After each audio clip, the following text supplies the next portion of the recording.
Hello, ഇന്ന് ഞാൻ വന്നിട്ടില്ലേ എൻ്റെ മുടി ഒന്ന് ഹെയർ കളർ ചെയ്യാനാണ്. ഞാൻ തന്നെയാണ് ചെയ്യുന്നത്. ഇത് സ്ട്രെച്ചിൻ്റെ ഹെയർ കളറിങ്ങാണ്. ഏതാ കളറെന്ന് വെച്ചാൽ ഒരു കോഫി ബ്രൗൺ ആണ്. ഞാൻ കടയിൽ പോയിട്ടുണ്ടായിരുന്നു, അപ്പോൾ ലെസ്സി വെച്ചിട്ടുണ്ട്. എൻ്റെ ചുണ്ടിട്ട് കുട്ടികളെ കുളിപ്പിച്ചിട്ട് റെഡിയാക്കിയിട്ടുണ്ട്. അപ്പോൾ ഞാൻ തെടുങ്ങാൻ പോകുകയാണ് ഗൈസ്. ഇത് ഞാൻ ഊറ്റി എടുത്തിട്ടുണ്ടായിരുന്നു ക്രീം.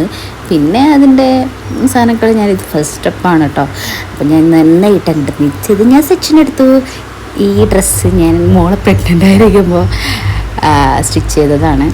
അപ്പോൾ കളറൊക്കെ ആവില്ലെന്ന് വെച്ചിട്ട് ഇതിട്ടതാട്ടോ. അത് വിചാരിക്കേണ്ട ബ്രദർ. അപ്പോൾ ഓൾറെഡി ചെയ്ത് കഴിഞ്ഞിട്ടുണ്ടായിരുന്നു. കുറച്ച് വെയിറ്റ് ചെയ്തിട്ട് ഇതാ ഹൈലൈറ്റ് ചെയ്തിട്ടുണ്ട്. ഈ ഒരു കളറ് കിട്ടിയിട്ടുണ്ട്. പിന്നെ രണ്ടാമത്തെ മിക്സ് ആട്ടോ. ഫൈനൽ ലുക്ക് ഇതാണ് ഗൈസ്. Agree good. ഒരു കുട്ടി ചിങ്കത്തിരി പൊളിയില്ലേ. അതിനിടയ്ക്ക് എൻ്റെ കുടുംബത്തിൽ അവിടെ വന്നിട്ട് കളിക്കുന്നുണ്ടായിരുന്നു. അപ്പോൾ ഇത്രയുള്ള വീഡിയോ ഇഷ്ടപ്പെട്ടാൽ ലൈക്ക് ചെയ്യുക, ഷെയർ ചെയ്യുക.